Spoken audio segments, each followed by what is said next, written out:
All right, welcome to After Hours. My name's Alex, and this is Will. We're here in Mountain Man in upstate New York. Will is the paddle sports director for Mountain Man. He's been a paddler for 20 years, been in the industry for 10, including here, and being a road warrior for Yakima. Yeah. And Alex Barham has a solid job, 9 to 5. Actually, you're working all the time. Yeah, a bit. And yet you still find copious amounts of time to spend time with paddlers, experts to beginner on a number of rivers in the local vicinity, the United States, and even internationally. When I'm lucky. Yeah, I run some festivals, sponsored paddler, but so we're sitting here. It's almost the end of 2018. One of the reasons that we do this series is to look at things from a more unbiased retailer level. So let's talk about what happened in 2018 and where we are going in 2019.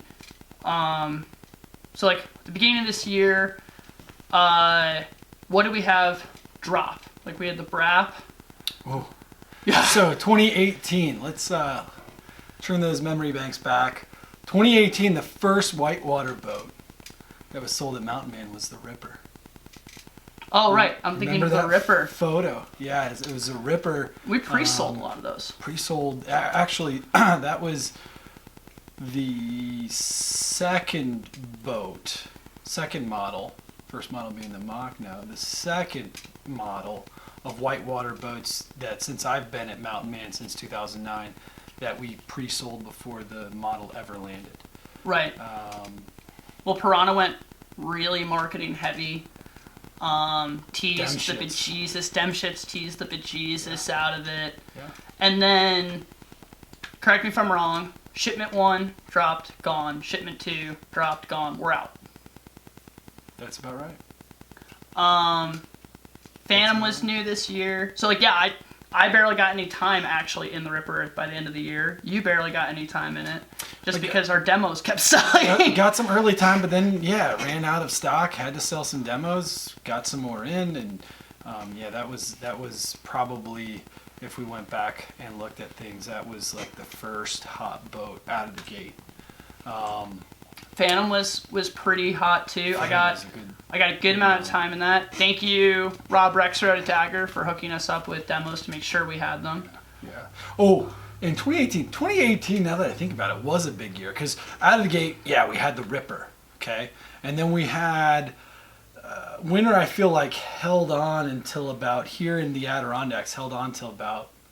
Almost the end of April. Late April. I feel like right before Paddlefest in Saratoga, we had snow on the ground, and then we had Paddlefest, and it was gone by that point. But right shortly after that, the RPM and the Dawn Red colors, some of those limited edition colors were released. And right after the Ripper, that was good timing on Dagger's part. Those boats sold pull out an old mold, rip whatever they said, like 100. Yep, limited quantities, which we again blew out. Mm-hmm. Which is crazy because like if you look at how much work Piranha did to ramp up their Niner BRAP, right, the Ripper, versus RPM. At one time before like the 2010 All-Star, the most sold boat and Whitewater boat ever, had like 8 molds running nonstop around the country or around the world at one point. And then bam, they dropped that and it just did its own work. It was amazing. You know, when I think back on the RPM release, Dagger did a good job at keeping things hush hush. With their retailers, like you knew about it because you had seen them in the racks, and you couldn't tell me. I had seen them. I was one of the lucky ones that had mistakenly during a tour in about late February at Confluence, mistakenly turned down the wrong aisle and happened to see these boats that look strangely familiar. Right. A couple months later, or maybe a month after that, they did send out an email to all their dealers, notifying them of this, and then we were all told to stay hush hush about it until we had the boats and until a certain date and time. Right. Which was, I've been here since 2009. That was one of the best releases of a special, unique product like that. I haven't seen anything as well executed as that release. What do you think about the other thing that we got these hush hush emails about that we had to make an executive decision about, like way out in the future, was the soft release of the 12er by Piranha. The idea that they're gonna crowdsource the funding through deposits and pre-orders to secure the budget to invest in such a niche boat. Because we moved one 12-foot racer this year, like by the skin of our teeth, maybe. Right. Probably lost money on that sale. Yeah. 2018 was, we all heard about the 12R. I thought that was a nice effort by Piranha. I understand why that boat is being brought to the market. I think that they've taken a good look at existing longboats on the market, tweaked them, made their version maybe just a hair better or a hair more desirable for paddlers that are looking for that style of boat. It'll be interesting to see how that 12R does. I thought it was a really weird choice, interesting choice. So we had a rep come up, and I literally couldn't get out of work fast enough to make it here to see the prototype 12R that was working its way around. But their team members didn't have access unless they went and got to that boat to get any seat time in it. Yeah, that boat, from what I understand, took a little tour around the country, or at least around the East Coast. Yeah, the man at Piranha, Chris Hipgrave, had called me and spent some time driving up, and then spent some time introducing me to the 12R. Was really kind of neat to get that glimpse at this prototype. Of course, get to paddle it here on site. Now, on site is not your class 2, 3, 4 Whitewater, but here on site, it was better than nothing. Getting to sit in the boat, just to see where it handles. floats. Exactly, yeah. Exactly. There are some unique differences.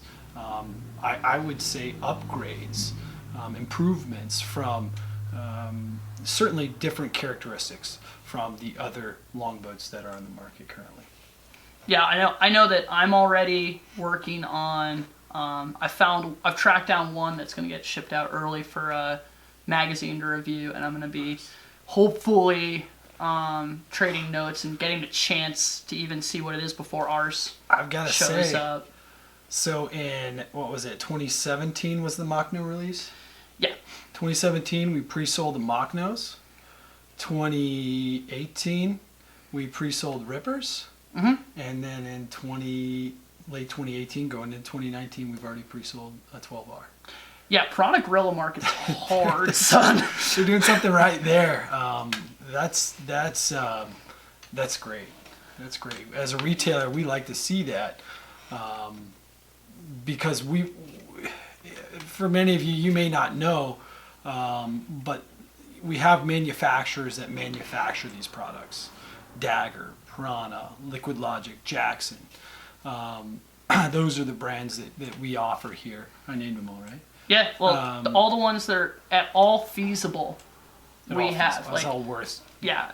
Other things, we'd be stretched so thin with warranty and actually getting the boats, it doesn't work. I mean, there's some great boats on the market, don't get me wrong, and that's not all the brands that are on the market, but when it comes to, exactly that. When I go see these boats, when I hear customer demand, when we consider warranties, I mean, how quickly can you get a name your made out of the country boat? Yeah, Letmans are super dope. Is there any way to get a new seat if you break one? Yeah. So we look at those things, and we go to these trade shows, and again, listen to demand and look at sales numbers. When we place these orders easily 6 months in advance, it's kind of like it's playing a game, a guessing game for sure. Oh yeah. With Piranha doing that, it just, with them having the success of allowing us to pre-sell, putting that, here's what we're coming to market with next spring. You want this because X, Y, Z. It's going to be hot. They're putting that marketing out there. That helps us kind of gauge, where do we, because at the end of the day, yes, we need to make money. We're a business. But at the end of the day, we want to have that product available to our customers.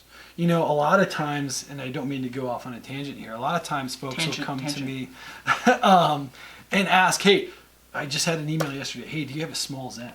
I'm looking for a small Zen in red. And it's like, I want to have a small Zen for you, but to be completely honest, the last time I sold a small Zen was 3 years ago.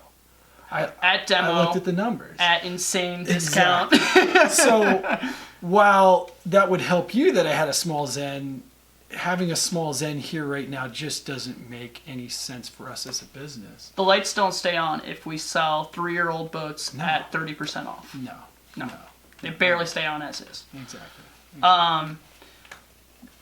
Yeah, so let's go towards what we know is coming up next year. Right? So right now, Jackson, their team, well, at least the core, they're in Rock Island, Tennessee. From what we can tell on social media, they've got the 3rd generation of the Zen, Prototype 1 at least, out and on the water, and they're already looking at whether they're going to tweak it enough to make it Prototype 2 or whether they're going to release it. I hope they'll invest the effort in. See, you already know more than me. Yeah, and I'm the guy selling it. But hey, you're the consumer, and you are connected because of your relationships in this industry. That's good. But so we know we have, except for the Rocker, correct me if I'm wrong. All of their creek boats have had a semi-displacement, heavy planing center on the hull. So if you've got the Nirvana coming out that's already flat as a pancake on the bottom with banana rocker, it does make me question what the Zen's going to look like, right? Because it's not going to be a displacement. That's going to probably be their river runner if the name holds through. And if they're holding the name, then you would think that it's going to be a river runner. It's going to be interesting to see what they come to market with, what they finalize on. What I've been told is that it will be a river runner, yes, but because they brought to market the Nirvana and because they dropped the Karma, that the Zen will have even more creek boat characteristics as well. So they're just going to ram it into that niche. Cool. I'm all right with that. We'll see. Yeah. River runner, creek boat, more creek boat? I don't know. I could go for it. Nothing wrong with the Nirvana, though. That was kind of one of our hot boats for 17, but I think it dropped off this year. It did. The Nirvana dropped off this year. Probably, though, just as much as the 9R. Phantom was the... Well, there you go. Where's our 9R2, Piranha? Spring 2019. Yeah. I should know that 20, faster. 2020, 21, 22. Yeah. When the mold wears out, that's when we'll see. But so theoretically, that's going to be a 2019 offering. Looks like they kind of flatlined a la Machno the bow and stern lines to give a little more volume into the boat above the waterline, so faster resurfacing. I don't know, that could be cool. I know one of the big things they've talked about is they're adding a triple hard point on the stern. I think the idea that what they have stated is that they built the boat thinking it'd be a river runner, and they said, well, we'll just give it 2 hard points on the back because it's a river, no one's really going to creek this thing. I hope no one ever does that again. I mean, so behind camera, there's an Axiom right here, and it's got the same basic layout. Like you've got 2 hard points on that in the bow, so on the stern, and 1 on the bow. I would really hope The BRAP suffers from this as well. I would really hope anything over 8 feet from here on out has 1, 2, 3, 4, 5 hard points on it. 3 in the back, 2 in the front. Yeah, I agree. Safety first. I agree. Like, just mold it in. I know it adds weight. I know it's more expensive. Does it add any more failing points? That was the question. Like if they mold it different, put, say, a drill hole through those points. You know what? I'll ask Wade Harrison. Yeah. Way into Wade. Way into Wade. Homeboy Wade. Wade. What else is coming out this coming year? Oh, Pat Keller was up with this. I'm not going to go into any detail on it, but he was up with a prototype boat, so we might expect something from Liquid Logic that might surprise you. Yeah. But Dagger, I've heard not even a rumor. In typical fashion, there's a black box around prototyping. You can't get them to say a word. I just hope it's not a slicey boat. Because two of the things we haven't touched on because they had no impact on the world up in the Great White North are the Mixmaster and the Home Slice. Oh. Do we even sell one of either of those boats? That's a good question. Another boat that I pre-sold this year was the Home Slice. Oh. Mixmasters, on the other hand, for us here in the Northeast, great boat. Did you paddle it? No, because I was still just out of the hospital. Fun boat. I really wanted to, and then I realized I would go right back to the hospital. Fun boat, but the demand was not there. The demand was not there. It was a ripper. You know, the other surprise was 2017, the Antics was hot. And 2018, cold. The Antics was very cold. But, I mean, the Ripper was so hot. The Ripper and then the RPM, and that kind of took the first and second place. Oh, yeah. It kind of shattered out everybody else. Dude, poor RPM. It's just the redheaded stepchild I always forget about. Yeah. The redheaded stepchild. I mean, I'm no help, and you know, rather than the reason I didn't get either of those boats was I went out and I found a 90s Mr. Clean retrofitted contour outfitting seat, the new Dagger, that stuff in, and went and shredded that and lived my childhood. That was this year? Yeah, that was this year. Mr. Clean was this year. Mr. Clean was this year. Okay. And I think that's what everyone's doing. I feel like the market. I've talked to Pat about this last year, and you know the Liquid Logic, because they're working on the Home Slice at that point. Idea was, yeah, sure, anyone can go on Craigslist, buy for $250 a 90s playboat, but it's gonna crack and it's gonna be uncomfortable. So we're gonna make something with new plastic and better outfitting. Yeah. But we're gonna price it at, by the time we sell it, $850, $900. Mm-hmm. And I think people will take dead legs for $600. Mm-hmm. But maybe in a year or two, the craze will continue. They'll keep rolling those boats out of the mold, and we'll just have destroyed every barn find there is out there. Let me make sure I understand you. You think that right now the majority of consumers are going that route. They're finding secondhand slicey boats, old school slicey boats, all day, and opting for those as opposed to these redesigned, really, well, in most cases redesigned, and in the RPM's case, just a new seat. There are slight improvements to the deck. Yeah. But yeah, and it's absolutely what's happening. And if you look at least the informed market, the used boat prices have gone up $200-$300. So now you're instead of sitting at 25% of new boat, now you're sitting at closer to 50. So I think that... So these slicey boats are going for $500. Yeah, so slicey boat, depending on your region, slicey boats went from like, give me a case of beer for it, give me $150 for it, something like that. For twice that. And like crept up a little bit, and then this year they took a double jump, so now they're $350 to $500. Twice that isn't worth the comfortable seat and the warranty.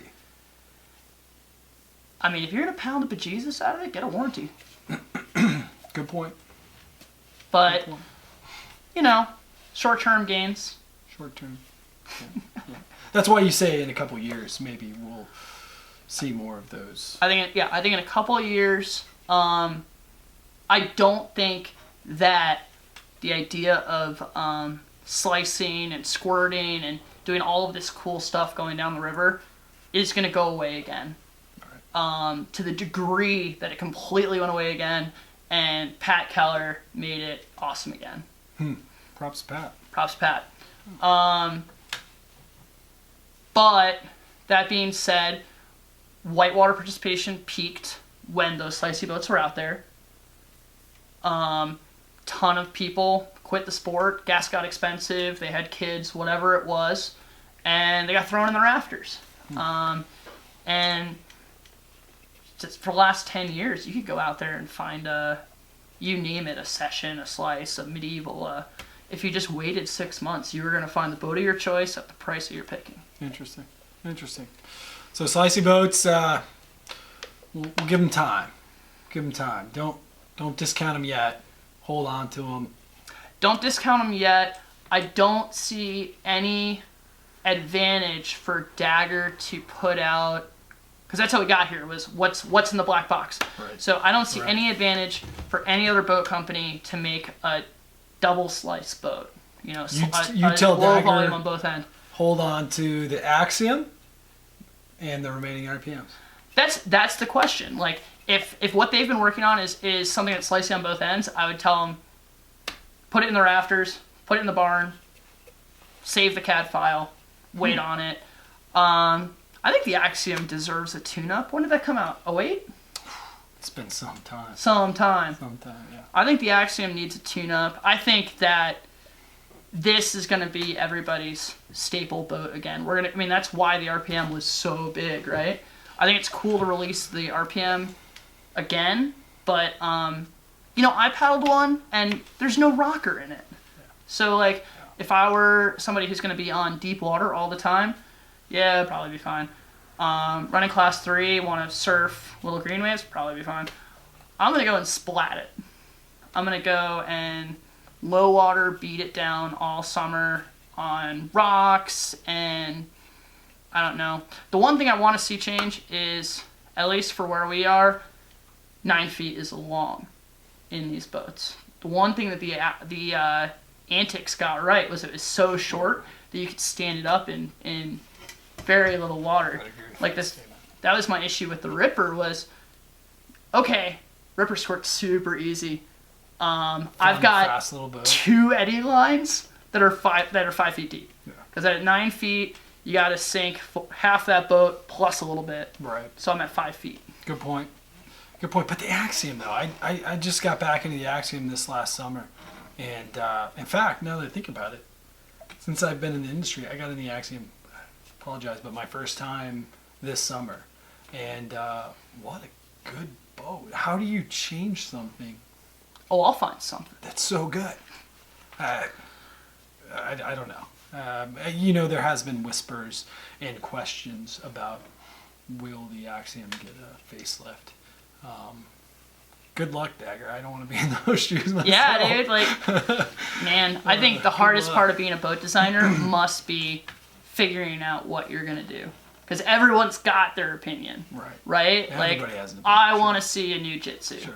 I want to see something that's between a Jitsu and a Project X. And I will shout it from the mountaintops, and everyone in Little White Salmon will be like, what's a play boat? By the same token that, with our kind of smooth granite pool droppy thing, the Nomad was crushing. Yeah. And they're like, oh my God, I'm so glad you like this thing, because it's not a hit in White Salmon. Really? I hadn't heard that. Yeah. That was what, 2017, 2016? Yeah. When the Nomad was introduced? The Numad. Numad. Yeah, okay. And that brings up creek boats. So for 2018, what were your thoughts on creek boats? Well, so for the last 3 years, we've had kind of a tradition going where we try and get 2 demos of what we think the hot boat is going to be for the year that we're both going to paddle, and we break them in together with a moose lap, right? So we did Karmas, Numads, Machnos, and then we kind of, well, this year we dropped off. But I'm still in the Machno, man. The problem now is I've lost weight and I'm sort of between the medium and the large, but thankfully I have access to this like really sick demo fleet, so I'll just take them both. Yeah, there you go. Yeah, I think for the numbers, the Machno was the real winner this year. But we had to re-up on Phantoms. We had to re-up. Yeah, Phantom was very close to that. The one that didn't shine and was a mistake, I suppose. Part of the risk you take when you're ordering 6 months in advance is knowing where demand's going to be 6 months later. Nomad just didn't do what it had done. The Nomad in 2017 was our best-selling creek boat by a few over the Machno. By a few. Yeah, I've got to finish. But in 2018, none. I've got to finish cracking the code on looking at how our numbers decline. But yeah, definitely boats come out and they're hot. Like, so this year, the Ripper, I'm going to throw just spaghetti at the wall. Next year, we'll sell 45% Of the Ripper that we sold this year. Interesting. And then the next year, it'll be 15% of what we sold this year. Interesting. You're hot, and then you're Yeah, not. So you're hot, something else came out, or everyone's got it, or suddenly there's a used market. I think that comes into play is folks are looking to sell them after a season or two on the used market before they crack, and other folks are looking for a smoking deal. Well, and you got, unfortunately, this is a totally different conversation, but this is where bro deals and sponsorships and stuff, if at one point there were like 4 or 5 guys getting deals on boats up here, and if they've got a playboat and a creeker and a river runner, they all had 3 boats they were dropping every year at smoking deals, and that's an order. Yeah. So. Oh, piranha. But should we leave it there? I think we should. I think it's good. 2018, folks. 2018, 2019. Ah, here we go. All right. Have a good one, guys. Cheers.